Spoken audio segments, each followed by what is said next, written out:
On n'acceptera pas que le pouvoir d'achat des Français soit encore amputé. Marine Le Pen pose ses conditions à Michel Barnier, sous la menace d'une possible motion de censure pour contester la politique budgétaire du gouvernement.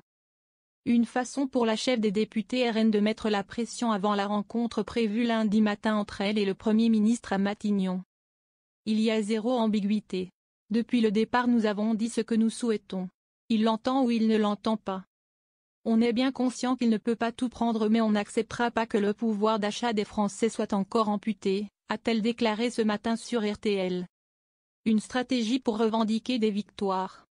Des députés confient que leurs électeurs en circonscription leur demandent maintenant de censurer le gouvernement. Même les retraités et les CSP+ nous le réclament, confie un élu. La semaine dernière, en marge de la soirée de lancement du livre de Jordan Bardella, Marine Le Pen mettait déjà en garde. Si M. Barnier pense qu'il bénéficie d'un avantage positif dans l'électorat RN, il commet une lourde erreur d'appréciation. Avait-elle alors déclaré, avant de confier qu'un chemin se fait dans son esprit à propos d'une éventuelle censure. On se rapproche du mur, la fin des discussions budgétaires, note de la rédaction, donc oui on klaxonne de plus en plus fort prévient un député RN. Si est-il un raisonnement en deux temps. On fait monter la pression pour essayer d'obtenir des avancées, si est-il Marine Le Pen qui négociera. Si on n'en obtient aucune, on prendra le choix de censurer ou pas affirme un autre. Le cheval de bataille de la patronne des députés RN, le prix de l'électricité. Je vais lui, Michel Barnier, note de la rédaction, dire que l'augmentation de 6 milliards envisagée sur le prix de l'électricité est inadmissible pour nous, a-t-elle encore indiqué ce matin sur RTL. La hausse du prix de l'électricité, la ligne rouge. Une déclaration qui n'a pas échappé à un proche de Jordan Bardella. Marine Le Pen a posé une condition ce matin, la taxe sur l'électricité, on verra.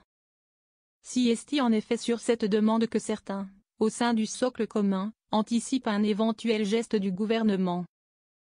Il y a quelques jours, plusieurs personnalités du bloc central telles que le député droite républicaine Vincent Jeanbrun, la députée Ensemble pour la République Prisca Thévenot ou encore le député MoDem Richard Amos ont co-signé une lettre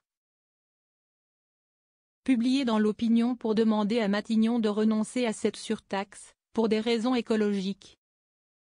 À Matignon, ils ont compris que d'autres voix allaient dans le même sens que le RN sur ce sujet, analyse un député de la droite républicaine. Michel Barnier pourrait autrement dit céder sur ce point, sans donner l'impression de ne donner le point qu'au Rassemblement national. Un tel geste du gouvernement suffira-t-il à faire baisser la tension? Sur RMC ce mercredi matin, le président du RN Jordan Bardella rappelait tout de même que d'autres signaux ne conviennent pas à son parti. On ne peut pas accepter un budget qui durcit le malus sur les véhicules, qui prévoit une augmentation des taxes sur l'électricité, qui prévoit de dérembourser des médicaments, a-t-il énuméré. Ils n'iront pas soutenir une motion de la gauche. Un véritable coup de pression ou bien un simple coup de bluff de la part du RN? Si on doit censurer, ce ne sera pas une censure à contre-cœur car on a déjà laissé deux chances, en les laissant se mettre en place et en discutant avec le Premier ministre lundi prévient un élu. Si on obtient quelques avancées, quoi on limite la casse, à quoi ça sert de censurer dans l'attente d'une dissolution prochaine? Au sein du bloc central, plusieurs sources doutent de la réalité de la menace. Le RN ne censurera pas, assure l'un de ses élus. Ils n'iront pas soutenir une motion de la gauche, il y a eu trop d'expressions différentes sur le budget ces derniers mois. Un cadre de droite fait aussi un lien direct avec le feuilleton judiciaire de Marine Le Pen. Ce qui prime dans la grille de lecture du RN, est-ce que la censure la sert pour son procès? D'autres, enfin, doutent qu'elle prenne le risque de passer pour celle qui ouvre une nouvelle période d'instabilité politique. Sa décision, quelle qu'elle soit, ne devrait toutefois pas être prise avant la mi-décembre.